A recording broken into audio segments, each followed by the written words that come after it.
लड़के की है जिसने पटना की गलियों से निकलकर टीम इंडिया तक का सफर तय किया। नाम है ईशान किशन। एक वक्त था जब लोग कहते थे कि धोनी के बाद अगर कोई विकेट कीपर बल्लेबाज आया है जो मैदान पर धमाल मचा सकता है तो वो है ईशान। लेकिन फिर ऐसा क्या हुआ कि टीम इंडिया की जर्सी पहनने वाला ये लड़का अचानक गुमनाम हो गया। आखिर कहां से शुरू हुई थी कहानी और किस मोड़ पर आकर सब कुछ उल्टा हो गया। ईशान का जन्म पटना में हुआ। बचपन से ही उन्हें क्रिकेट का ऐसा भूत सवार था कि किताबों से ज्यादा वक्त वो बैट और बॉल के साथ बिताते थे। घर वाले चाहते थे कि बेटा डॉक्टर बने, लेकिन ईशान को तो बस मैदान चाहिए था और एक जोड़ी दस्ताने। उनके बड़े भाई राज किशन ने ही सबसे पहले उनकी प्रतिभा को पहचाना और उनका साथ दिया।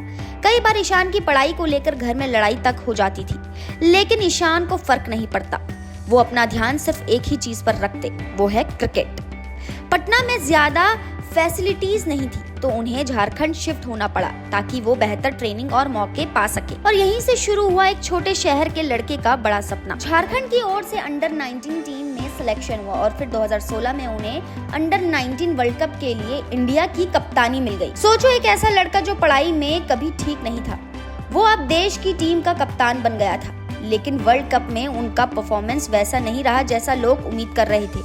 फिर भी टैलेंट की कद्र होती है और जल्द ही उन्होंने डोमेस्टिक क्रिकेट में ताबड़तोड़ प्रदर्शन से सबका ध्यान खींचा। ईशान का असली धमाका तब हुआ जब वो आईपीएल में मुंबई इंडियंस के लिए खेलने लगे। उनका बैट चलता था तो बॉल बाउंड्री के बाहर जाती थी। छोटे कद का ये लड़का बड़े बड़े गेंदबाजों को ऐसा धोता था कि कमेंटर्स भी खड़े होकर ताली बजा देते थे। 2020 में उन्होंने 516 रन ठोक दिए और उस सीजन में सबसे ज्यादा छक्के मारने वाले खिलाड़ी बन गए। वहीं से सबने कहना शुरू किया कि ये अगला सुपरस्टार है। फिर टीम इंडिया की कॉल आई।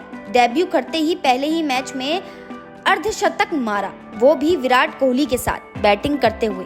पूरा देश झूम उठा। लोग कहने लगे अब ऋषभ पंत को भी टेंशन लेनी पड़ेगी। लेकिन फिर जो हुआ वो शायद खुद ईशान ने भी नहीं सोचा होगा। आईपीएल में मोटी रकम मिलने लगी, पॉपुलैरिटी भी आसमान पर पहुंची, ब्रांड्स के विज्ञापन आने लगे, लेकिन परफॉर्मेंस धीरे धीरे गिरने लगी। सबसे बड़ा सवाल ये था कि इतने टैलेंटेड खिलाड़ी का फॉर्म कहाँ गायब हो गया। ईशान के स्ट्राइक रेट पर सवाल उठने लगे। विकेट कीपिंग में भी वो बहुत कंफर्टेबल नहीं दिखे। T20 में एक दो इनिंग छोड़ दी जाए तो बाकी समय वो संघर्ष करते नजर आए। वनडे में उन्हें मौके मिले लेकिन लगातार बड़ा स्कोर नहीं बना सके।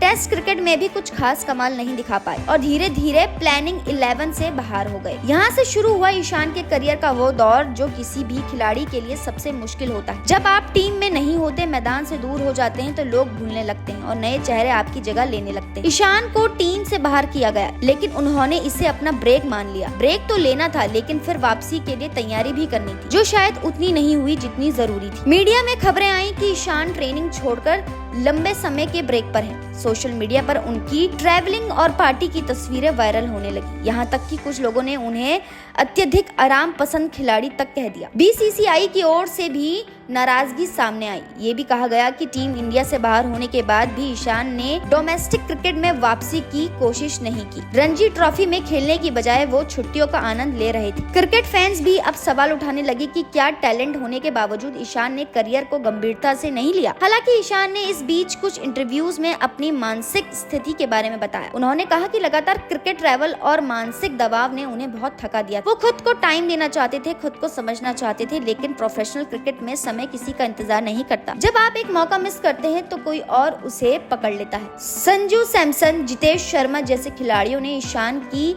गैर मौजूदगी का भरपूर फायदा उठाया और टीम में अपनी जगह बना ली। ऐसा नहीं है कि ईशान किशन का टैलेंट खत्म हो गया है। वो अभी भी भारत के सबसे खतरनाक लेफ्ट हैंड बल्लेबाजों में गिने जाते हैं। उनके पास पावर है, गेम सेंस है और एक्सपीरियंस भी। लेकिन जो बात शायद उन्हें बाकी से अलग करती है वो है निरंतरता और जुझारूपन, जिसमें हाल के दिनों में कमी देखी गई। अब सवाल यही है कि क्या ईशान वापसी कर पाएंगे। क्रिकेट की दुनिया में बहुत से खिलाड़ी ऐसे रहे हैं जो पहले गिरते हैं, फिर उठते हैं और फिर इतिहास बनाते हैं। क्या ईशान भी उन्हीं में से एक होंगे? ये तो आने वाला वक्त बताएगा। लेकिन अगर वो फिर से उसी भूख, उसी जोश और इसी डिसिप्लिन के साथ मैदान पर लौटते हैं तो उन्हें रोक पाना मुश्किल होगा। देश को अब भी उस छोटे से बल्लेबाज से बड़ी उम्मीदें हैं जिसने पहली बार में ही छक्का मारकर डेब्यू किया था। आज की तारीख में ईशान किशन के पास दो ही रास्ते हैं, या तो वो अपनी पिछली गलती से सीखकर नए सिरे से खुद को साबित करे या फिर उनके नाम की चर्चा सिर्फ पुरानी यूट्यूब वीडियो और सोशल मीडिया पोस्ट तक सीमित रह जाए। लेकिन जो भी हो, एक बात तो पक्की है, ईशान का सफर इतना आसान नहीं रहा और अगर वो वापसी करते हैं तो कहानी और भी ज्यादा दिलचस्प हो जाएगी, क्योंकि असली हीरो वही होता है जो गिरने के बाद उठकर दुगनी ताकत से लड़ता है। तो दोस्तों, आज के लिए इतना ही। उम्मीद करती हूँ आपको ये वीडियो पसंद आया होगा। अगर आपको ये वीडियो पसंद आया तो इसे लाइक कीजिए और हमारे चैनल को सब्सक्राइब करना ना भूलें।